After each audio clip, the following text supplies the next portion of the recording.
Hello, my name is Brad Marsh, and welcome to the Handsome Vegan. You see two vegans here in front of you. I'm pretty sure which one my wife chose as the most handsome. But this video is going to be talking about the relationship between protein and cancer. Are you confused about what to eat? It's not entirely your fault if you are. I find everyone has an opinion on nutrition, but I find very few people have read much about the science behind it. There's a lot of TV and magazine commentaries about it, but very few of them actually tackle the most important science, which is what I'm going to try to do for you here. I think the government has failed you. I think the food industry has failed you. I do think the educational system has failed you as well. It is covered somewhat in education, but certainly not the latest material. Just as a background on myself, Brad Marsh is my name. I do have an honors BSc from biology from McMaster University and a Bachelor of Education from University of Toronto. I am a certified Ontario teacher and have been teaching science for 20 years. I do also have a certificate in plant-based nutrition from Cornell University. There is a relationship between protein and cancer, and you can see from the picture that there is protein in plants, and of course there is protein from our more common sources, which is animal source protein.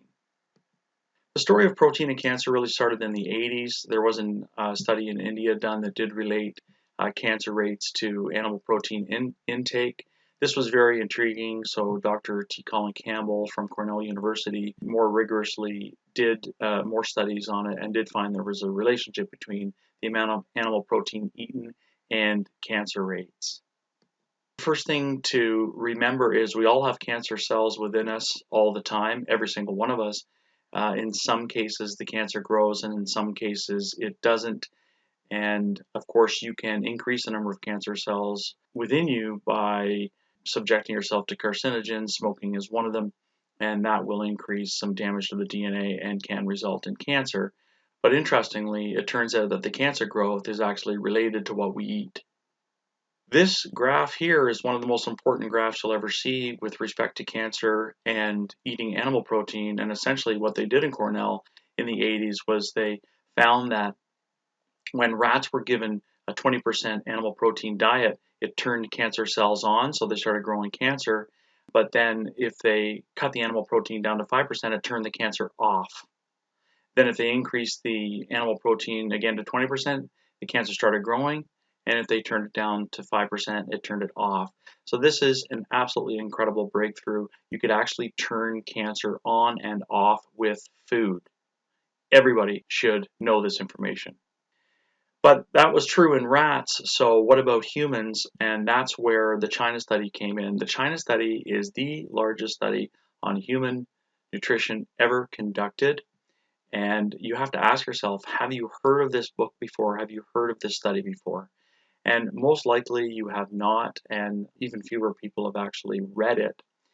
And it is the most important book on nutrition that you could ever read. And so what do we find when we look around the world at what people are eating? Imagine this kind of relationship between higher amounts of animal protein intake and higher amounts of breast cancer. What about prostate cancer? We always hear about the fundraisers every year, but do we ever see a graph like this? Basically what you're seeing here is the more dairy consumed, the higher rates of prostate cancer.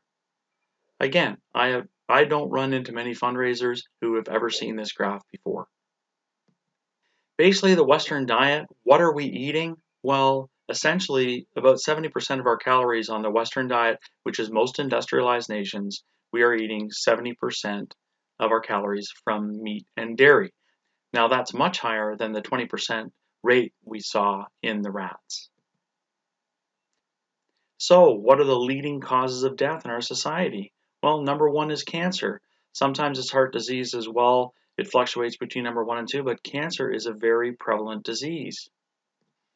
And then let's take a look across these countries. And essentially, when you look at this worldwide data and you compare it, basically in these countries, the less plants you eat, the more death you have from cancer and heart disease. It couldn't be more plain to see. And again, this is one of the most important and comprehensive and information-filled graphs on nutrition, and we're just not seeing it presented very often. Well, let's compare everything we've seen to this type of information. We saw animal protein seem to increase cancer rates. Well, what happens if we switch to plant protein instead of animal protein?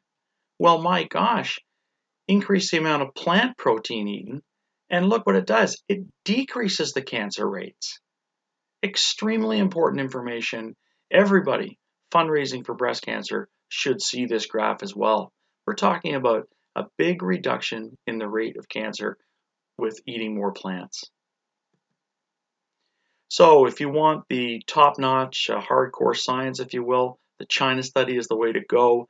It is a little bit of a heavy read, but it's very well explained by Dr. Campbell. If you want something a little bit simpler, along the same lines, that's The Starch Solution by Dr. John McDougall.